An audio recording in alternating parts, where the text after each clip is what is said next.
ubuzima bwiza.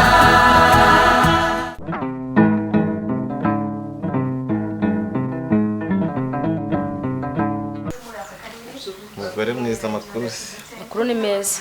ndabona nta kibazo. Hagire baze kwitegura ngiye kujya mu kazi, ariko nyine bwo kira kibazo cya buriya bukwe tugomba kubutegura neza. Buriya bukwe ubukwe bwihariye. Oya, ibyo kwiharira bw'ubukwe bw'uriya mwana w'umuzanano nge ntago ndi kubyumva neza. Ni ukwitondera konte yanjye, nkanaswe ko nta n'ikintu gishyiraho ayawe wa mu kabari. Ubwo rero uwo mwana nimba utaramuteganyirije uzangira kuri konte kuvidura amafaranga. Abana 12 mfite ni benshi, nibibazo nikore birampagije.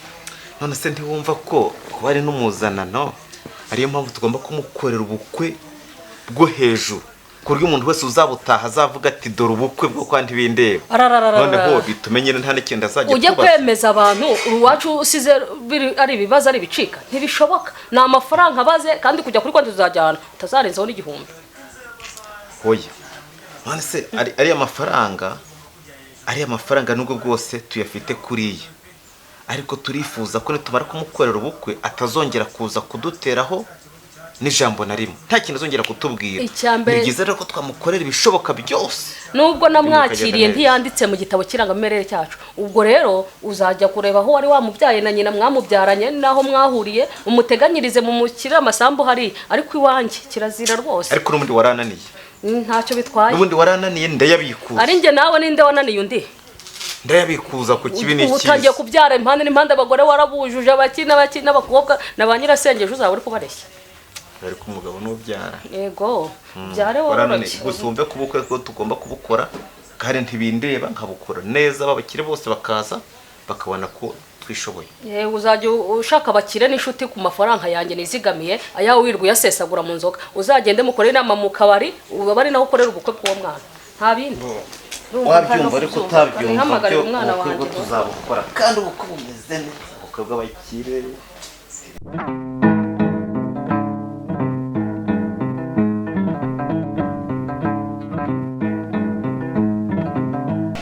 Nyine ubukwe ndabwiteguye pe. Ukuntu mbona wakeye umeze neza byataye. Gusa nyine nahangayitse maze ibikoresho bigenda biba bikeya nyine tu. Akahomura nta konti bizagenda neza, ibyo nzashobora nanjye nzagufasha. Ayo urakoze. Ahubwo uzi n'ikindi nangiye kukubwira se, ndi gushaka uzambera marene mu bukwe bwanjye. Mutesi rwose urumva nabyanga shani niba utakubangamiye uzambare unshyigikire. Nzagushyigikira ni ihame, ngomba kubikora. Urakoze cyane kubyemera, nanjye biranshimishije. Ntabwo nabyanga pe, urabizi. Gusa hari ikindira ahubwo mutene nibagiye kuguhereza inkuru. Iyihe se? Nabyo wamenye. Uko Kambanda yanyoherereje ibaruwa akandikirana na data bukwe akamiyama ko agomba kundeka nkagumana uburenganzira mu mitungo yanjye. Wow, nuko byagenze. Mbega ibintu byiza. Byiza cyane. Uriya mugabo yaraguhangayikishije yarashitsaha. Imana ishimwe. Ubu ndatuje nta kibazo, meze neza. Umugabo waragushyigikiye? Arashyigikiye cyane. Erega ubundi kubafunzwe ntabwo bivuze ko ugomba guhita ucika mu muryango. Ntabwo ariko byarebye nyine nuko bari babigize ibya danje, ariko ubu meze neza nta kibazo. Imana ishimwe. Ngaho mperekeza nahe nyine njye kwitegura.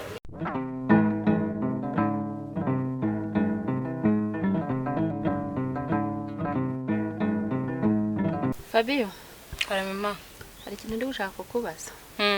Sigaye mbona ugenda buri munsi. Waba utagiye ukaba wigikanya na Matiyasi. Ubundi ni gahunda ki murimo? Ase mama, imbere nakubwiye ko nkunda Eric kuko wagira ngo nzakubwiza iki. Kunda Eric se bihuriye na Matiyasi? Erega mba ndi gupanga nyine uburyo ki buriya bukwe bwa Mutesi bwapfa. Komera rero. Ariko nawe narubwe bukankusi. Ukunda Eric. Ariko nakubwiye ko Eric atagukunda kunda Mutesi. Ase mama, je nakubwiye ko nkunda Eric. Nakubwiye yuko nta kintu n'iki na kimwe ntashobora gukora kugira ngo Eric angarukire. Nanjye rero nkubwiza ukuri Fabio ndi mama wawe. Ushaka wiyakiriwe ke Mutesi ashingirwe. Niba wumva ufite amahoro muri wowe. Kuko nkubwije ukuri gutya wowe. Mutesi ashobora kuzashingirwa we twagushyinguye. Ninjye uri kugira aho ndakubwiye ndi mama wawe. Ngo akugira ngo ubukwe bwa Mutesi bupfuka. Namenya ari wowe wapfuye. Tukajya kugushyingura.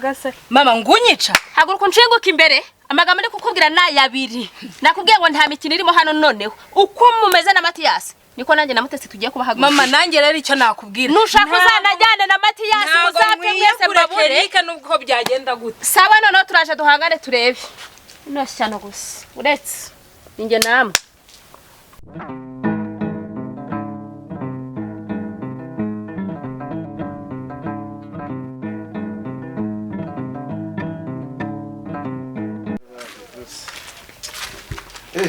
Harike Mere cyane Meze neza ndababona ariko umeze neza cyane ahora umugeni se yatangiye kugaragara wiriwe Emmanuel nta mwanya mfite pe ndi kwihuta murabizi ibintu by'ubukwe wowe ndashaka uzanyambarira sibyo ikibazo se naho ukazamperekeza ngiye ikibazo nyine abasore bo kwambara navuganye niwabo wa Mutesi bambwira ko nazababera MC mwaje muri dote kereka wenda nimba ari muri mariage ako muri dote ho nzaba ndemse none wabo wa Mutesi nabo barakubwiye kuzabafasha okay nta kibazo none se ko byose ari ibyacu byose ni ariko nuwe musarabozi Emmanuel nta kibazo niba uri ku ruhande ntacyo ndashaka n'abandi wowe ariko uzagerageza nzaba mari nta kibazo okay byiza cyane mbu integuza nta yindi nuko nguko ibindi ni kuri telefone sibyo nikize se n'amatariki niyagiye amatariki yagiye dore n'ejo nta misi sawa sawa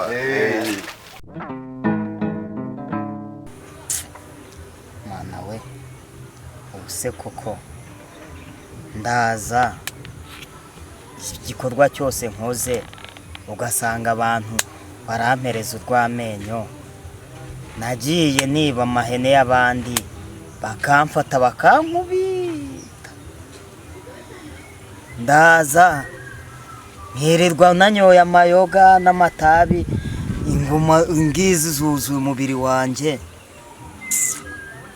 ubuse koko mana we bigenze gute shano ukuri kose pe ndarambiwe pe ubu buzima bwose ngomba kubuvamo naraje ndiga abantu nta numwe wangirira icyizere ndara mu misozi ndara mu gihuru ndara hehe na hehe ubuse koko hoya ngomba gushaka ibikorwa ngomba gukora kugira ngo abantu babone yuko nisubiyeho kubera yuko ejo hanjye naba ndi kuhica pe nubwo n'ubundi isa nkaho nahataye ariko biracyashoboka yuko nshobora kuza ngakora ibikorwa byiza ku buryo abantu bongera bakangirira icyizere pe nukuri kose ibi bintu ndabirambiwe njyaye amatabi n'aya mayoga n'ubu bujura nihaye oya pe ngewe ndarambiwe pe ngewe John ubu buzima ngomba kubuvamo ngahinduka kuko